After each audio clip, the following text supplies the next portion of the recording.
People just make me crazy with the stupid stuff they do to people's houses and think they're going to get away with it and it's going to be okay.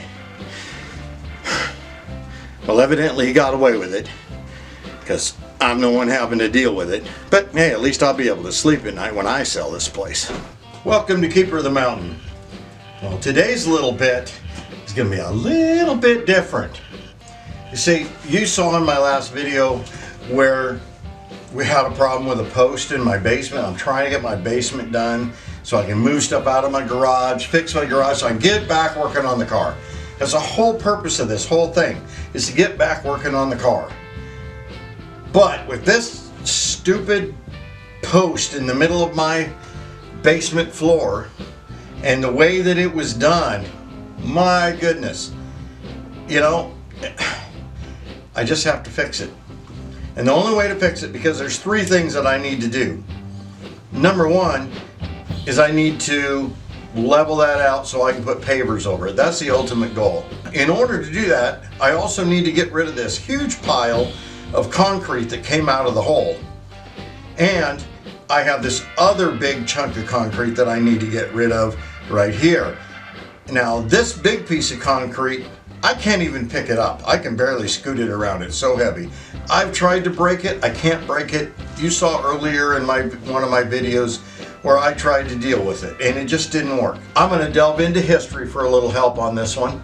There's this great mathematician that was born 200-300 years, something like that, before Christ was born, and I'm going to tell you a little bit of his history, but you know, I'm not going to get it right, but I'm going to get the idea of it, because history that old is kind of made up anyway in a lot of ways, because people just draw conclusions. So if you like the story different, you tell it your way, but this is how I'm telling it.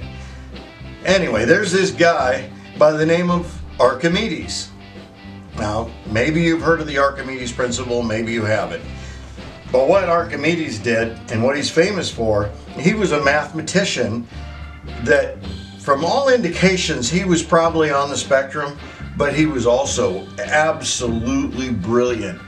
And he could do math stuff.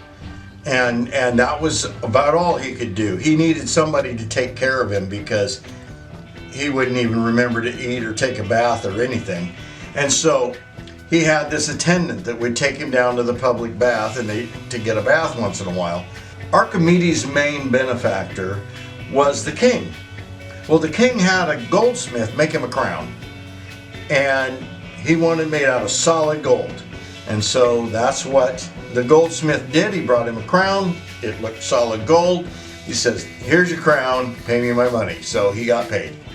Well, the king didn't necessarily believe him, because what was a common practice back then was to make something out of solid lead, which was a lot cheaper of a metal. And they'd take this lead and they'd plate it in gold and call it solid gold. It was a lot cheaper to build and you get full price for it. And the only way at the time to figure out if it was gold plated or gold was to destroy the thing. Well, he didn't want to destroy this crown. It was a cool looking crown. But he wanted to figure out how to tell if it was solid gold or not. So he got a hold of Archimedes and says, figure out how to figure that out. So Archimedes is on his way to take a bath one morning. He gets into the public bathhouse, takes off his robe, gets in the water, and as he gets in the water, he notices the water level rising in the tub of water. And it occurred to him how he could figure this out. So eureka is the word that he used, and it means I found it, in whatever language it was they spoke. I can't remember. It's either Greek or something. Anyway, some language. He jumps up out of the water and goes running naked down the street shouting, "Eureka! Eureka! I found it!" And that's what he's famous for. So the Archimedes principle is the principle of water displacement. And the reason that's important is because he could take a pound of gold and a pound of lead and they'd be different sizes. It's kind of like a pound of bricks or a pound of feathers. You're going to have a lot more feathers to make a pound. It's the same kind of principle. Well, if he takes a pound of gold and sticks it in a container of water, the water is going to rise up, displaced by the amount of gold. He can take a pound of lead and stick it in the water, and it will be displaced more because gold is heavier than lead, and so lead will displace more water for the same weight. He took the crown, put it on this side of the scale, and he added gold to this side of the scale until they balanced. And then he measured the water displacement of each, and wouldn't you know, the crown had lead in it. The king was justified in his concern, and the goldsmith lost his life. Anyway, nobody's going to lose their life here, hopefully, but I am going to take and dig a hole deep enough to put all this concrete in and bury it. And what that's going to do is it's going to give me extra dirt to level everything out.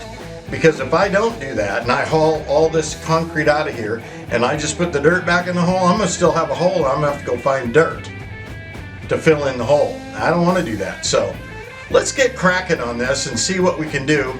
I'll stop yammering on about all this history stuff that probably not the reason you came here, but it's fun anyway. Now I've got to fill this hole in with some dirt, level it all out, and more work, less play. Hopefully I'm not that dull. You know, after all, my name's not Johnny.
Well, history works, doesn't it? So does science. Yeah, there's a little more leveling out and screeding and stuff and fiddling about, but I'll get it. So let's see how it works. And of course, here I am. I don't know where my knife is. That's unusual for me, but I'll cut it open with this chisel. Anyway, this comes open. Anyway, we'll get it out one way or the other. See, and if you're the first one to like this video, you'll be the first one to like this post. Yeah, dad joke. If you hear that banging noise, it's my cameraman, my son, banging his head on the wall over that joke. Okay. Well, of course, when they send you stuff in a box, you know what's the first thing you find?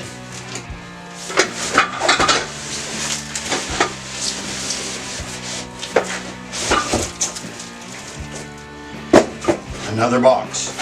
So of course, you know, I'm sure there's instructions in here somewhere, but fortunately I've done this before.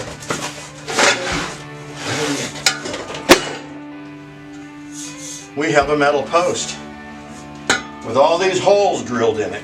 So this is how this post works. As you can see there, it has multiple holes in it, and these bolts here hold the length of the post.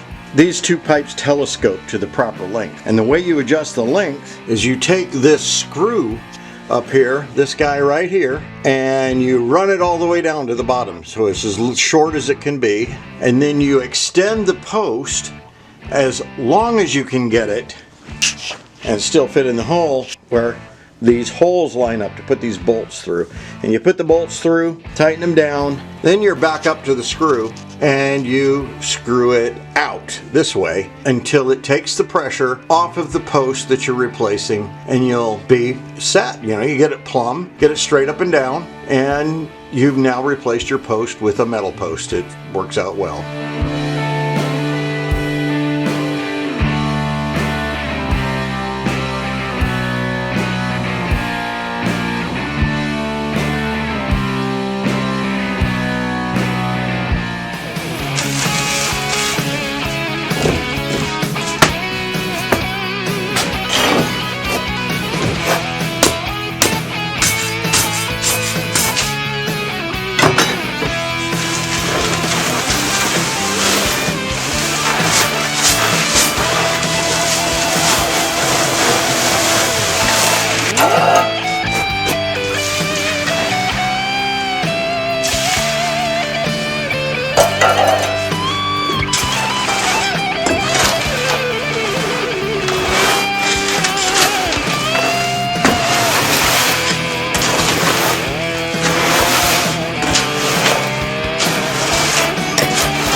sometimes you have to thank Pythagoras, because you see, I got quite the gap here, and as you go down here, it gets smaller and smaller and smaller and smaller until it's almost gone at the other end. And the reason that is because this wall here is not square with this wall here, and I wanted this wall to be the one we went off of, so I had to use the Pythagoras theorem to figure my square. So it worked out pretty good. Well, let's get some concrete in this thing.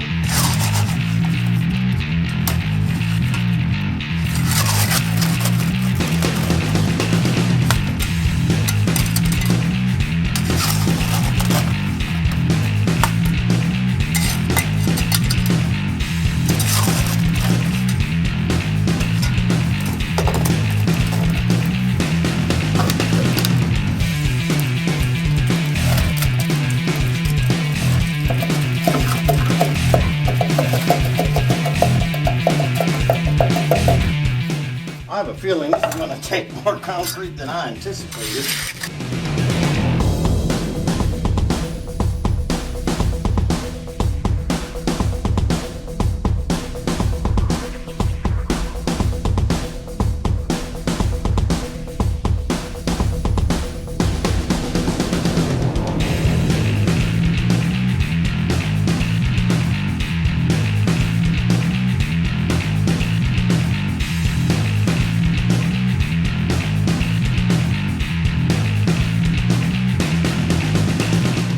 Yardsticks. You know, they don't make these things any longer. Yeah, only 36 inches. It's taken most of a bin of one bag just to go from that corner to this corner and down to the pinch point. What I have left to do is from here all along here behind that shovel. And then I have to kind of form stuff around the sump.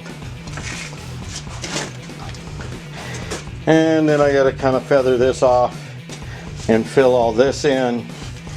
Looks to me like it's going to probably take 3 bags of concrete. I'm hoping let's see how far we get with 2. And then we'll go from there. But it looks like I'm going to need a lot more down at this end.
Well, look at that. Isn't that nice? It took one bag and just a little tiny bit more to do what we have here. Now there's a couple wet spots because I had some ice melt on the floor today. Those are not coming up through the ground. Those wet spots are from ice on the bottom of the garbage can when I brought it down here. So the floor was dry when I started, but I've got sand all in the cracks. The problem I'm certain is going to happen is like right here. You can kind of see it right here. Cracks are starting to eat some sand, so I'm going to have to come back and sweep this again regardless. But boy, it sure is looking nice. What a difference a little few pavers making a lot of elbow grease. This looks so much better than before. Yeah, I mean, it's just tremendously better. Got a little bit of patching to do on the walls, and I'm going to paint the walls and then build some shelves. It'll be sweet.